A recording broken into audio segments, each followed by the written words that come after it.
This is the Bahamas Tonight, the Northern Edition. Good evening, all. I'm Shashina Roll. As always, it is so great to have you with us. Topping news: police on Grand Bahama Island are investigating a deadly traffic accident occurring last night shortly after 9 p.m. Our Kimberly Mullings has the details.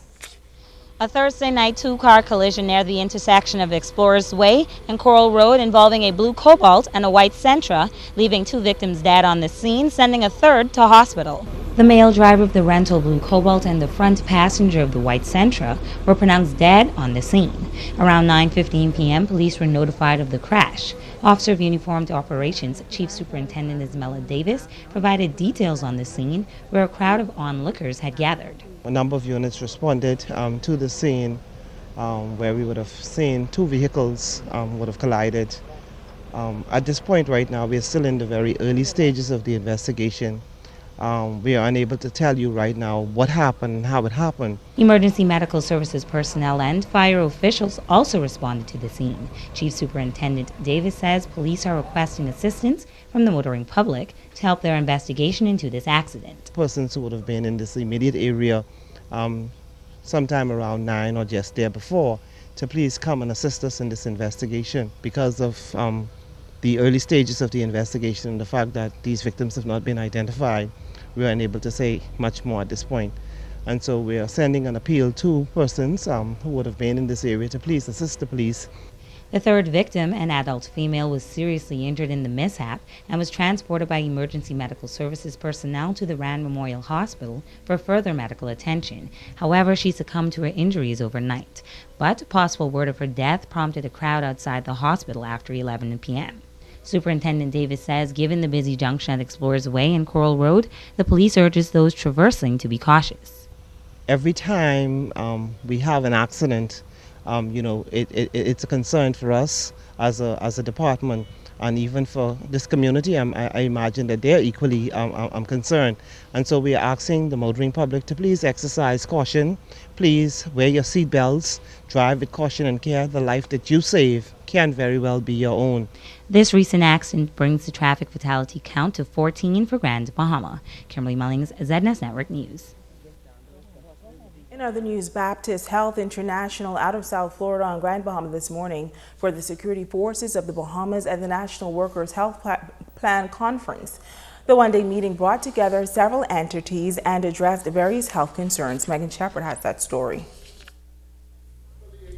President of the Bahamas Public Services Union and the National Congress of Trade Unions Bahamas, John Pinder, addressing the conference this morning, says that for years they have been advocating on behalf of workers for an affordable national health insurance program.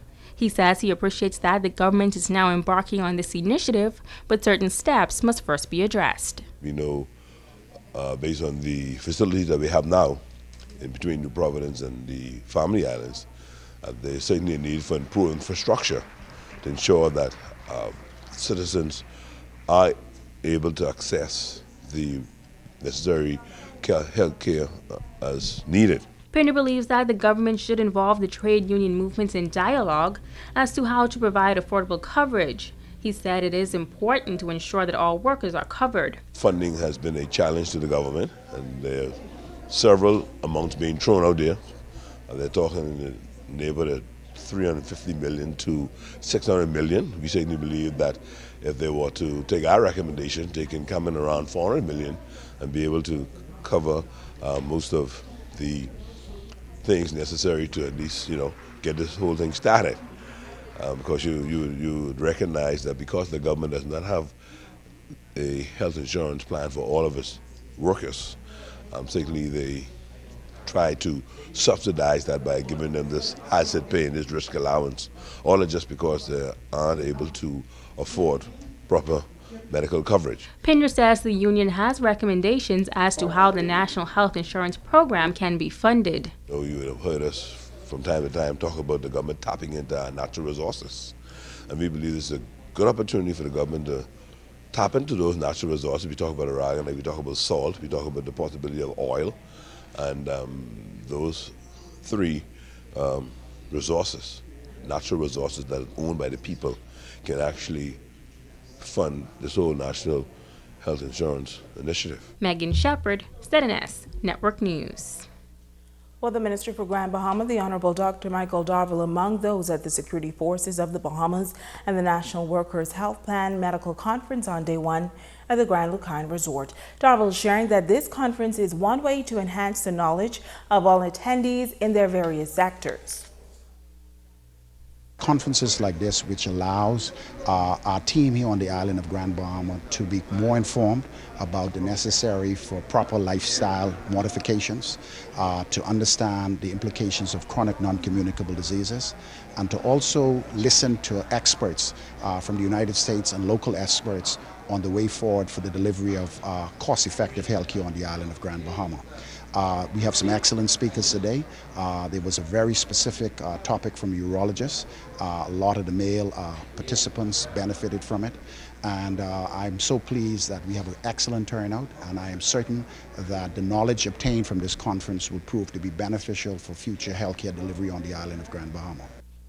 In other news, the Ministry of Foreign Affairs is working to alleviate the extended backlog and other challenges facing the Passport Office here on Grand Bahama.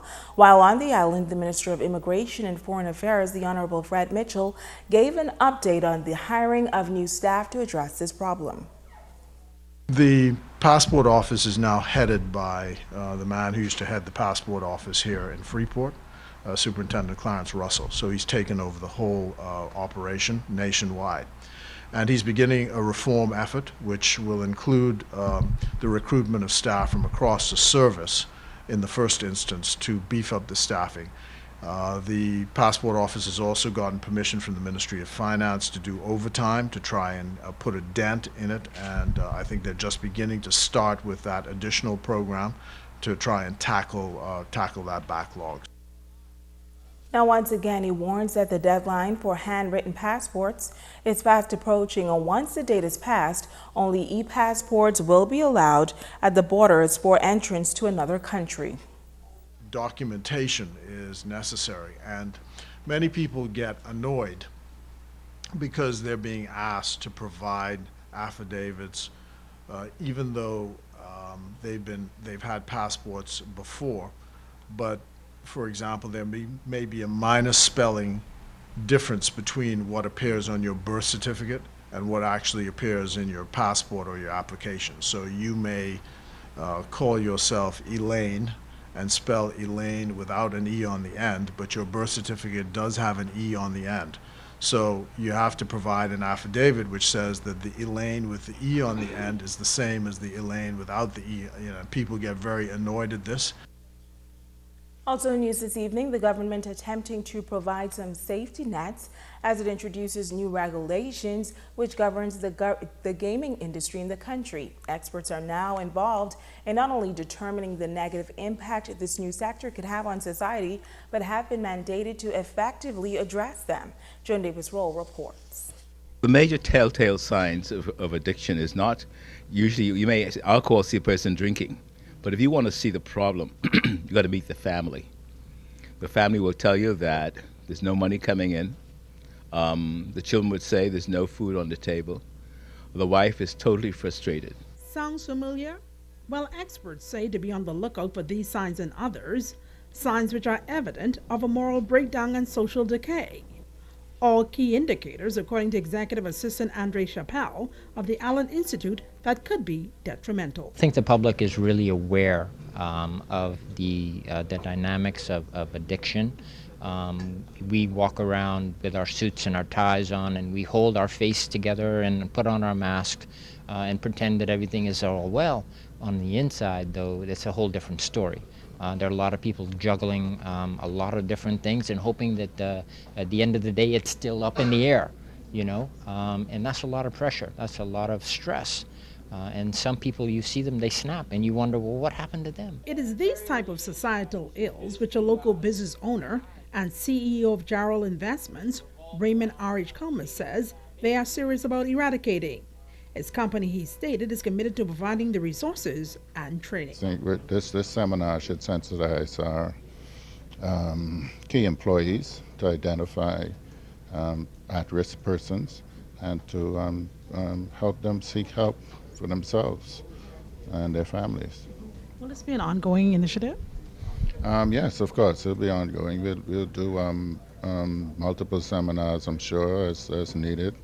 Our key employees, who are the managers mainly, would impart their knowledge and what they take from this seminar to the other employees so that everybody can be vigilant in identifying those persons that may be at risk. Joan Davis Roll, ZNS Network News. Stay with us, there's more news right after this.